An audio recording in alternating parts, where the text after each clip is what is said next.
कक्षा 11वीं के व्यावसायिक अध्ययन के अंतर्गत प्रिय छात्रों, इकाई 2 अध्याय 4 में हम अध्ययन कर रहे थे व्यावसायिक संगठन के विभिन्न जो स्वरूप है उनके बारे में।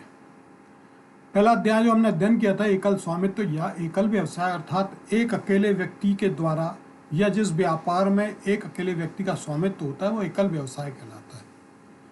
वहीं दूसरे स्वरूप के बारे में अध्ययन किया था संयुक्त हिंदू परिवार व्यवसाय, एक परिवार के द्वारा जो व्यवसाय संचालित किया जाता है वो संयुक्त हिंदू परिवार व्यवसाय के अंतर्गत आता है।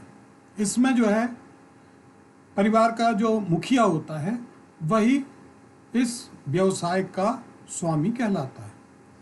और तीसरा स्वरूप जिसका हम अध्ययन कर रहे थे यहाँ पर साझेदारी, जिसको हम पार्टनरशिप बोलते हैं। तो जैसा कि बताया था कि साझेदारी मतलब साझे का अधिकार, बराबर बराबर का अधिकार। जब दो या दो से अधिक व्यक्ति मिलकर आपस में किसी ऐसे व्यवसाय को चलाने के लिए सहमत हैं जो लाभ कमाने के लिए व्यवसाय स्थापित किया गया है और उस व्यवसाय का संचालन उन सभी साझेदारों के द्वारा या किसी एक साझेदार के द्वारा व्यवसाय का संचालन किया जाता है, तो ऐसा व्यवसाय साझेदारी व्यवसाय कहलाता है। तो यहाँ पर हम साझेदारी के द्वारा संचालित व्यवसाय के अंतर्गत हम अध्ययन करने जा रहे हैं।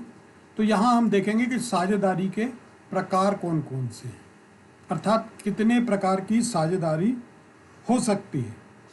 वहीं दूसरी ओर हम देखेंगे साझेदारों के प्रकार, अर्थात फर्म में कौन कौन से साझेदार होते हैं।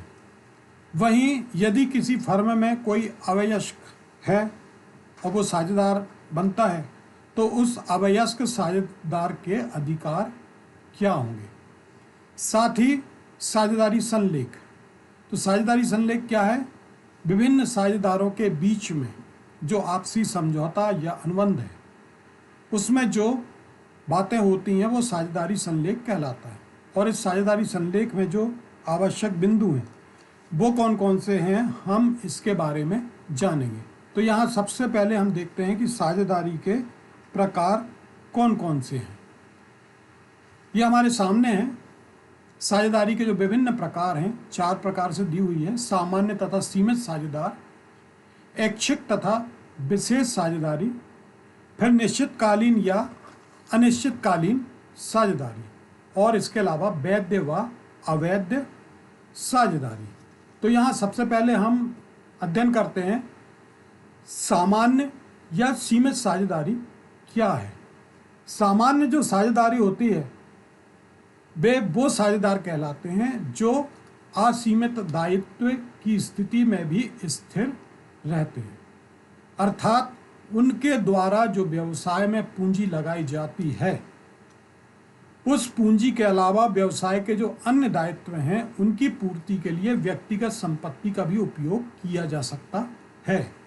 ऐसे साझेदार कहलाते हैं सामान्य साझेदार, अर्थात ये साझेदार जो हैं व्यवसाय के समस्त दायित्वों की पूर्ति के लिए अपने द्वारा प्रारंभ में जो पूंजी लगाई गई उसके अलावा भी व्यक्तिगत संपत्ति का उपयोग दायित्व की पूर्ति के लिए करते हैं, वो कहलाते हैं सामान्य साझेदार। अर्थात ये व्यवसाय की संपूर्ण जो जोखिम है उसको उठाते हैं सामान्य साझेदार। अब हम यहाँ अध्ययन करते हैं वहीं सीमित साझेदार। सीमित साझेदार वे कहलाते हैं जो व्यवसाय के दायित्वों की पूर्ति के लिए अपने द्वारा लगाई गई पूंजी तक के लिए जिम्मेदार होते हैं। इसका मतलब ये है कि साझेदारों के द्वारा जो व्यवसाय में पूंजी लगाई गई है वे व्यवसाय के दायित्व की पूर्ति के लिए सिर्फ उतनी ही पूंजी तक के जिम्मेदार हैं जितनी उन्होंने व्यवसाय में लगाई है। तो इस पर जैसा कि नाम स्पष्ट है, सीमित साझेदार, अर्थात इनके दायित्व जो हैं वो कैसे होते हैं? सीमित होते हैं। तो यहाँ पर सामान्य साझेदारी की तुलना में सीमित साझेदार द्वारा प्रायः अधिक पूंजी लगाई जाती है। क्यों? क्योंकि ये अपनी पूंजी तक जो है इनका दायित्व सीमित रहता है। इसलिए सामान्य साझेदारी की तुलना में सीमित साझेदार द्वारा जो है प्राय रूप से अधिक पूंजी लगाई जाती है। इसके बाद है जो ऐच्छिक या विशेष साझेदारी। यहाँ हम देखते हैं जब कोई साझेदार अनिश्चित काल के लिए कोई भी व्यवसाय करने के लिए की जाती है तो वो ऐच्छिक साझेदारी कहलाती है। यहाँ ऐच्छिक साझेदारी में किसी भी समय सभी साझेदारों की सहमति से या किसी एक साझेदार द्वारा नोटिस दिए जाने पर समाप्त की जा सकती है।